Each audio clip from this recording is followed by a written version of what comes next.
Halo semuanya, selamat pagi. Hari ini kami dari kelompok 11 akan mempresentasikan tentang creation of metadata description, only archive metadata standards and other domain-specific metadata schemas. Sebelum masuk materi, aku mau memperkenalkan diri dulu nih. Nama aku Karina Sarah, terus ada juga Kamaliki, ada Jemima juga, terus sama Kezia. Pembahasan pertama ini akan dibahas oleh Mas Maliki.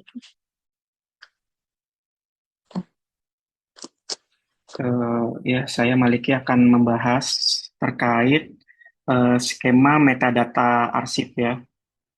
Jadi memang strategi metadata pada arsip cenderung lebih lambat perkembangannya dibanding yang lain. Hal ini disebabkan oleh sistem deskripsi arsip yang jauh lebih kompleks dibanding yang lain, karena deskripsi arsip ini tidak hanya menceritakan tentang konteksnya ya, tetapi asal-usul dan riwayatnya.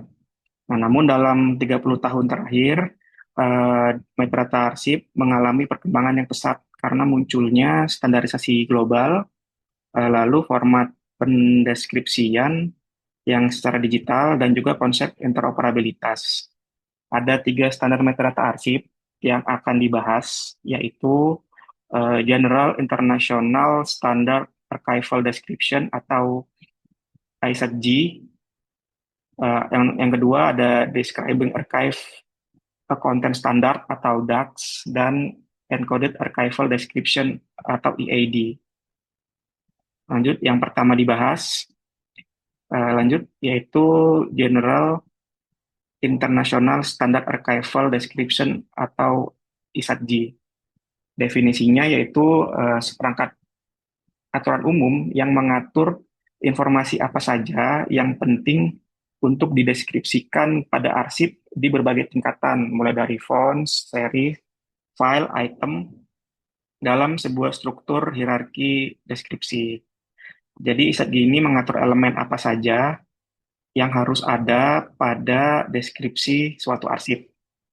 Tujuannya yaitu pertama sebagai dasar untuk mengembangkan standar nasional pada deskripsi arsip agar arsip dari berbagai negara dan institusi bisa saling dimengerti dan diakses dengan standar yang sama.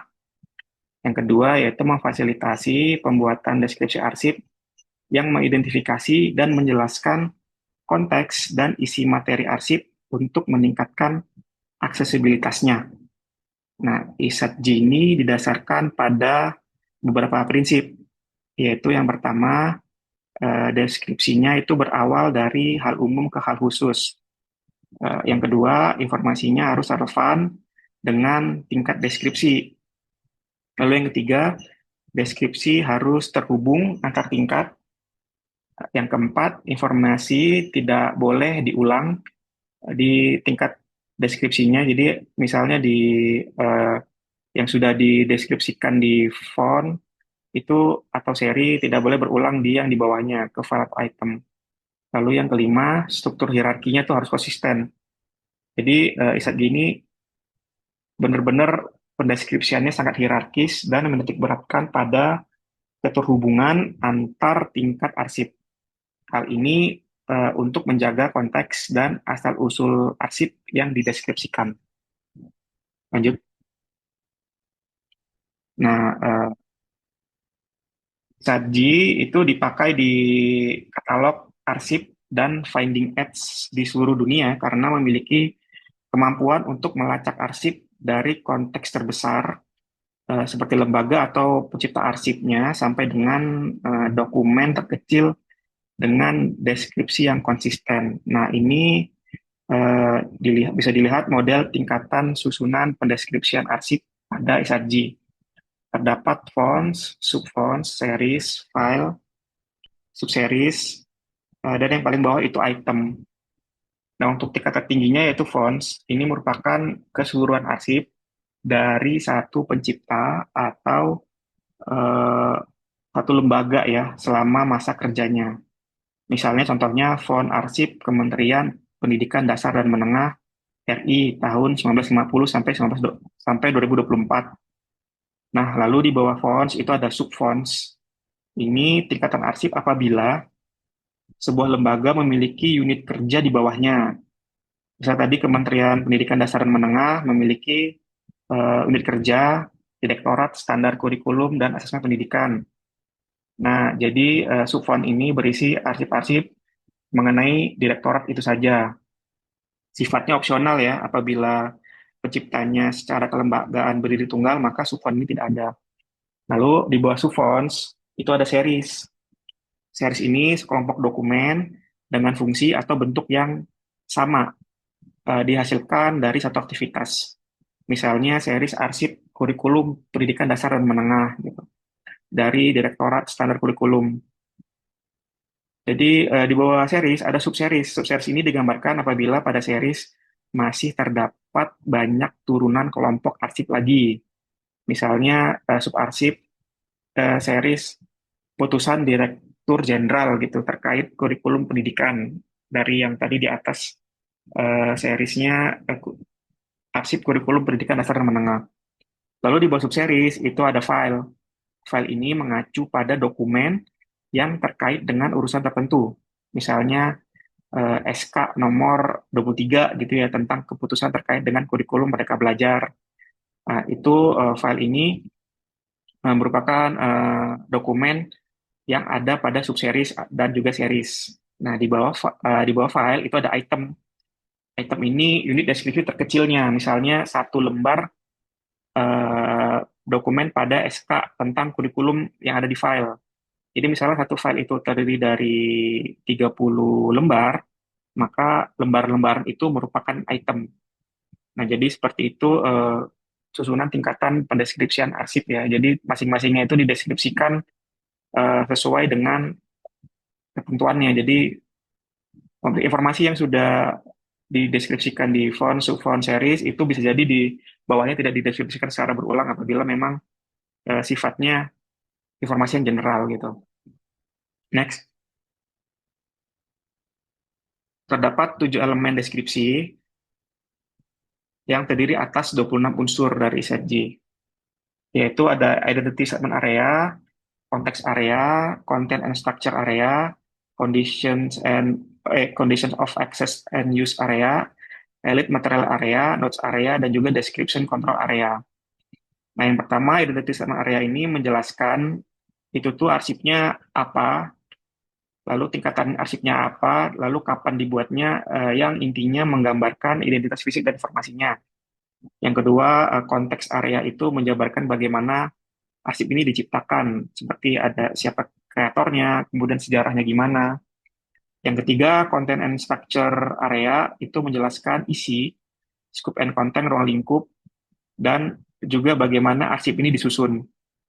Yang keempat, conditions of access and use area menjelaskan bagaimana cara dan syarat untuk mengakses arsip tersebut. Yang kelima, elite materials area menjelaskan lokasi penyimpanan arsip dan apakah ada arsip lain yang berhubungan dengan arsip tersebut. Yang keenam, notes area menjelaskan catatan tambahan yang tidak masuk ke kategori lain. Yang terakhir, description control area itu menjelaskan tentang informasi pendeskripsian arsip ini. Misalnya siapa yang nulis deskripsinya, standar deskripsi yang dipakai apa aja, dan kapan deskripsi ini dibuat. Next. Ini merupakan contoh penerapan pendeskripsian dari sekumpulan arsip. Nah, arsip ini dideskripsikan pada 4 tingkatan, yaitu font, series, file, dan item.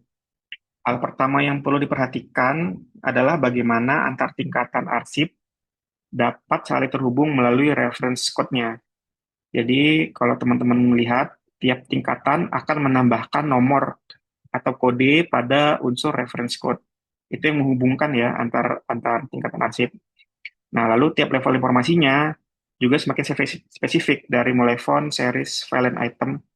Itu dari umum ke khusus ya. Tadi seperti prinsip-prinsip SRG, apa seperti itu. Lalu selain unsur yang memuat identifikasi dan konten, tidak terdapat pengulangan unsur yang dideskripsikan. Nah, misalnya name of creator pada level 1 font tidak lagi dijelaskan di level 2. Sama juga perihal system of arrangement di level 2 itu tidak lagi dijelaskan pada level 3 dan level 4 karena sifat informasinya umum. Nah, hubungan antar informasi ini itu dipetakan secara hierarkis ya melalui ISATG. Next. Mungkin itu terkait ISATG. Lalu yang kedua itu standar metadata arsip describing archive content standard atau DAX. DAX ini definisinya adalah seperangkat aturan yang mendeskripsikan arsip tentang bagaimana dan cara ya isi konten pada elemen dideskripsikan atau ditulis yang dikembangkan oleh Society of American Archivists atau SAA. Jadi kalau Isadi tadi mengatur elemen apa aja yang harus ada, DAX ini mengatur gimana isi konten pada elemennya agar konsisten gitu ya antar lembaga ini sama gitu ya cara menulis kontennya gitu. Tujuannya tadi agar deskripsi arsip dibuat secara konsisten antar arsip dan antar institusi agar bisa dibandingkan dan dipahami secara bersama. Next. Nah, ini terdapat jenis aturan penting ya dalam DAX dalam penulisan elemen atau deskripsi metadata arsip. Yang pertama, arsip itu dideskripsikan secara hierarkis dari umum ke khusus. Mulai dari collection hingga item. Ini sama kayak ISAGI ya. Jadi sebenarnya beberapa aturan dan prinsipnya hampir sama dengan ISAGI, cuman DAX lebih fokus ke bagaimana cara menulisnya. Nah, yang kedua, informasi umum cukup ditulis di level atas, sedangkan detail ditambahkan di level bawah tanpa pengulangan. Yang ketiga, gunakan judul resmi apabila ada. Jika tidak, buat judul deskriptif singkat dan jelas. Yang keempat, hindari kata pembuka seperti sebuah, sesuatu, atau kata-kata penghubung lain ya, dan gunakan huruf kapital hanya di awal atau untuk nama diri. Yang kelima, tulis deskripsi arsip dalam bentuk yang konsisten dan bisa diindeks dengan benar. Nah, itu penting ya. Bentuk yang konsisten dan bisa diindeks dengan benar itu sangat penting dalam penulisan menggunakan DAX. Yang keenam, gunakan format tanggal yang jelas dan konsisten, seperti 1898 sampai 1904. Contoh formatnya atau juga bisa tahun, bulan, tanggal gitu. Yang ketujuh, tuliskan ringkasan isi arsip secara informatif, netral, dan faktual tanpa opini. Jadi isinya itu bukan berupa opini, jadi tidak boleh opini dalam mendeskripsikan arsip. Yang delapan, tuliskan secara jelas ya jumlah, ukuran, dan jenis fisik arsip menggunakan satuan yang konsisten. Nah, itu terkait aturan-aturan yang penting dalam DAX. Next. DAX ini sifatnya mengkomplement ISAGI ya, jadi dia tidak tidak jenis yang berbeda, jadi dia melengkapi si ISAGI.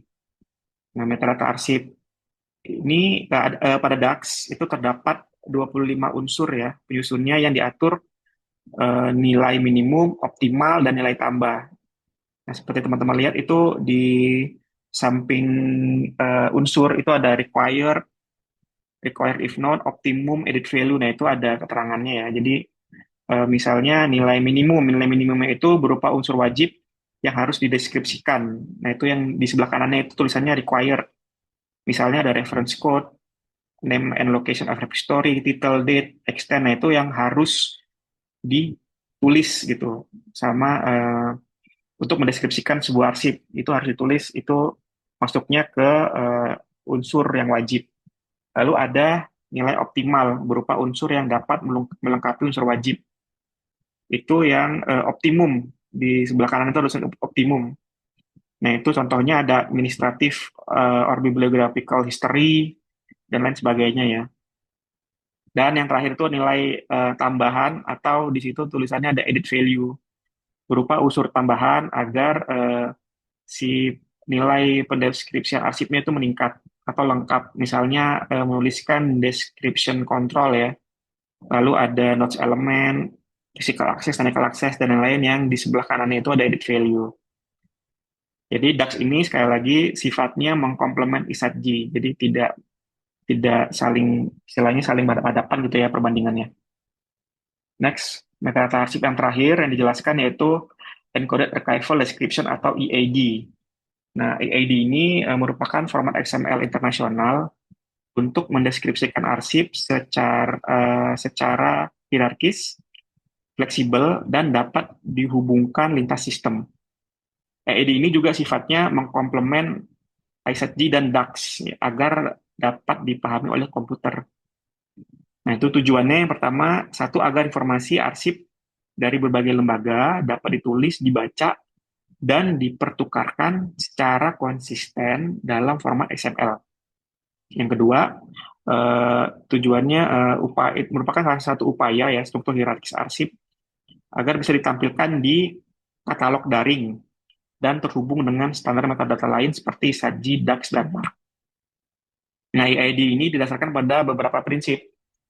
Yang pertama yaitu hierarkis, sama juga seperti yang lain, yaitu mencerminkan struktur arsip dari tingkat umum ke khusus, lalu kontekstual, sama juga seperti yang lain, jadi menjaga asal-usul arsip dan keterkaitan antar bagian. Yang ketiga, interoperabilitas. Nah, ini yang spesial dari EID, jadi dirancang agar bisa berintegrasi dengan standar metadata lain. Yang keempat, fleksibel dan dapat diperluas. Ini juga spesial dari EID, yaitu memungkinkan penyesuaian untuk berbagai tipe arsip, media, dan bahasa, dan beberapa komponennya juga bisa ditambahkan ya.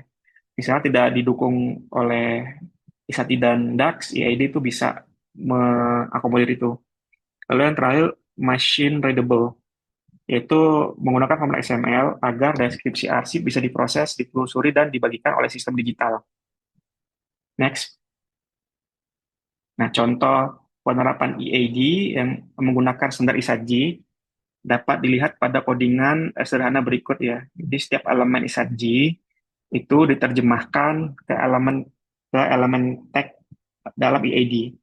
Misalnya itu reference code, jadi unit ID.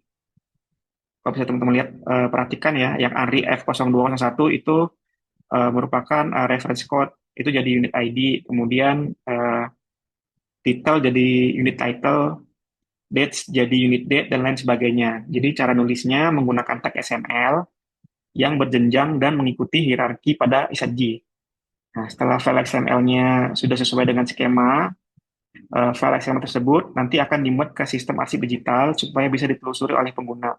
Sehingga arsip dapat ditampilkan sebagai finding aid digital di web. Jadi nanti dilengkapi juga dengan tautan antar entitas dan dapat diindeks oleh portal metadata global, misalnya Archive portal Europe atau Finding Aids yang lain. Mungkin itu terkait metadata arsip. Pembahasan berikutnya akan dijelaskan oleh Karina.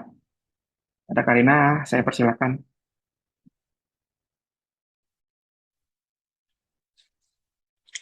Oke, kali ini kita akan membahas tentang TEI, Text Encoding Entity Headers.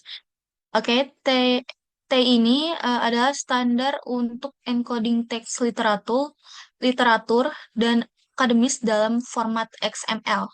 Yang kedua, T header ini memuat metadata untuk versi elektronik dari teks terdiri dari 5 bagian. Yang pertama itu file description,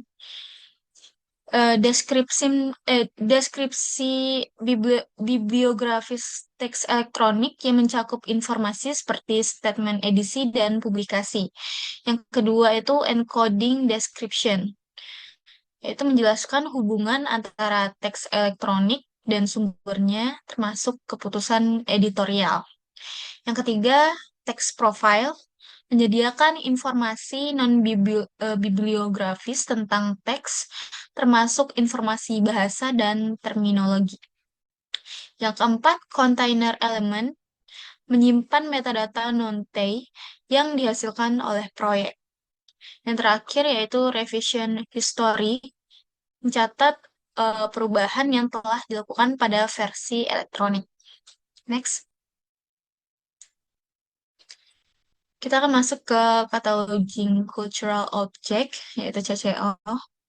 CCO adalah standar konten untuk mendeskripsikan karya seni, arsitektur, dan artefak, mirip dengan RDA dan DAX. CCO ini mempunyai 10 prinsip. Yang pertama itu tentukan fokus logis dari setiap rekor karya. Yang kedua, sertakan semua elemen CCO yang diperlukan. Yang ketiga, ikuti aturan CCO untuk pengambilan dan pertukaran informasi. Yang keempat, gunakan otoritas terkendali untuk terminologi. Yang kelima, buat otoritas lokal yang sesuai. Selan- eh, Selanjutnya, patuhi standar dan panduan format. Next. Yang ketujuh, pahami bahwa pengkatalogan, klasifikasi, pengindeksan, dan tampilan adalah fungsi yang berbeda tetapi terkait. Yang ke-8, konsisten dalam membangun hubungan antara karya dan gambar, antara kelompok atau koleksi dan karya, di antara karya dan di antara gambar. Yang ke-9, konsisten mengenai penggunaan huruf kapital, tanda baca, dan sintaksis dari singkatan, tetapi jika perlu gunakan kode dan daftar standar untuk singkatan, misalnya singkatan ISO untuk negara. Yang terakhir, gunakan data Inggris ketika memungkinkan. Next.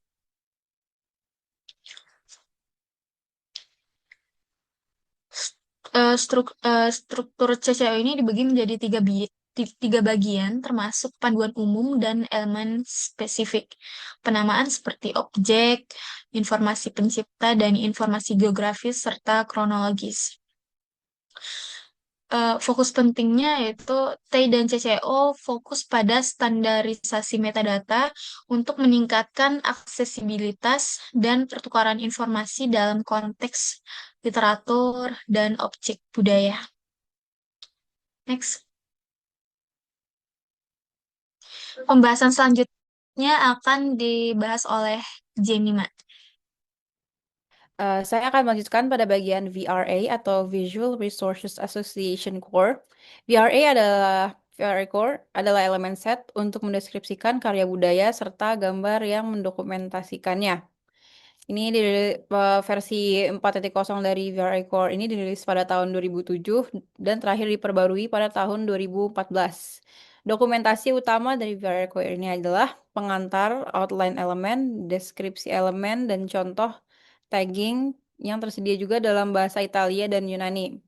Pedoman dari deskripsinya menggunakan CCO atau yang sudah disebutkan tadi, yaitu adalah Cataloging Cultural Objects.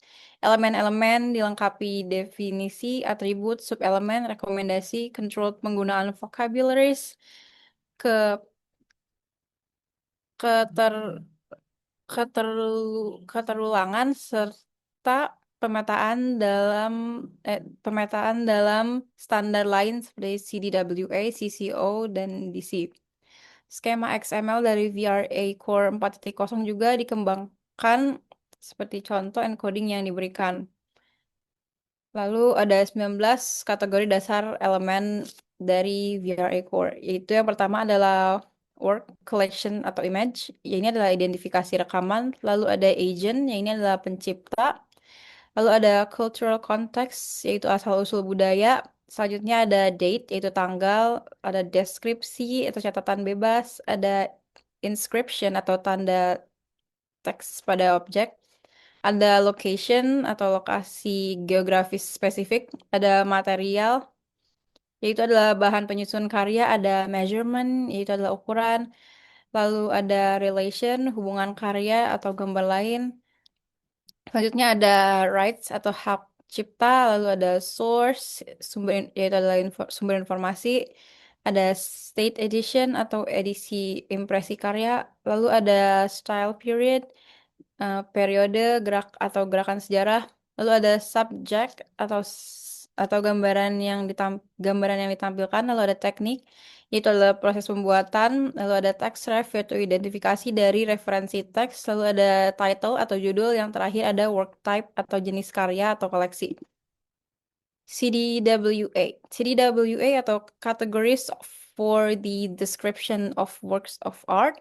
Ini digunakan untuk mendeskripsikan dan mengakses informasi tentang karya seni, arsitektur, budaya, material lainnya, dan gambar terkait. CDWA memiliki 512 kategori dan subkategori dengan 36 kategori inti yang wajib untuk mendeskripsikan karya secara unik. Kategori CDWA dibagi menjadi 6 pengelompokan berdasarkan tujuan atau fokusnya. Pengelompokan ini berdasarkan tujuan atau fokusnya yaitu adalah untuk objek, arsitektur atau grup, untuk otoritas referensi tekstual, untuk otoritas identifikasi pencipta, untuk tempat atau lokasi, untuk otoritas konsep umum, dan yang terakhir adalah untuk otoritas subjek. Lalu kategori inti dalam kelompok pertama, yaitu ada tingkat katalog, jenis objek atau karya, istilah klasifikasi, judul atau nama, deskripsi pengukuran, deskripsi material dan teknik, deskripsi kreator, identitas kreator, peran kreator, lalu ada tanggal pembuatan, ada tanggal terawal, ada tanggal terakhir, lalu ada istilah pengindeksan subjek, ada nama eh, repositori lokasi saat ini atau lokasi geografis. Yang terakhir ada nomor repositori saat ini. Selanjutnya ada CDWA Lite. CDWA Lite ini berisi sekumpulan elemen penting yang lebih kecil yang diekstrak dari versi CDWA yang lebih lengkap. CDWA Lite ini dikembangkan untuk kontribusi pada Union Catalogs dan repository. Ini menggunakan protokol harvesting seperti OAI atau Open Archive Initiative. Selanjutnya ada bagian Onyx yang akan dilanjutkan oleh KZ. Baik, lanjut ke bagian saya. Di sini saya akan menjelaskan Onyx, Index, dan Bibliography Records. Yang pertama, Onyx, Online Information Exchange. Onyx ini didefinisikan sebagai konten elemen yang memungkinkan penerbit untuk menyajikan informasi yang secara daring terkait sampul buku, brosur, katalog, penerbitan yang menggunakan bahasa program XML. Contohnya itu seperti sinopsis, resensi, biografi, dan target membaca. Kemudian di sini apa aja sih pesan yang dikirimkan oleh Onyx? Nah, diantaranya itu ada deskripsi produk, detail jaminan pemasaran, kemudian detail konten, detail penerbitan, dan materi terkait pasokan produk. Nah, kini Onyx itu telah memiliki pengembangan. Nah, pengembangan tambahan diantaranya itu ada SPS, Serial Product and Subscriptions, terus juga SOH, Serial Online Holdings, dan SRN, Serial Release Notification. Lanjut, Index and Bibliography Records. Di sini ada perbedaan. Index records berisi mengenai informasi detail tentang topik dan lokasi halaman yang spesifik dalam sebuah publikasi. Sedangkan bibliography records itu adalah entry yang mendeskripsikan sumber daya tertentu. Nah, setiap pembuat indeks ini memiliki standar yang berbeda-beda seperti lembaga H.W. Wilson yang menggunakan elektronik atau opak ya. Terus juga berbeda dengan bibliografi yang masih memiliki standar ISO 690-2010 yang dirancang untuk memandu pembuatan referensi dan citasi dari berbagai sumber informasi. Nah, berikut adalah standar-standar bagian index and bibliography records dalam berbagai bidang yang memiliki pedoman yang telah ditinjau dan dikonfirmasi. Nah, seperti cakupan, standar terkait, definisi atau jenis indeks, terus juga kontrol kualitas, organisasi dan konten, pengaturan dan presentasi. Nah, tujuan dari adanya standar ini adalah untuk memberikan panduan yang komprehensif dalam pembuatan referensi serta citasi bibliografi dari berbagai jenis sumber informasi baik dalam cetak maupun elektronik.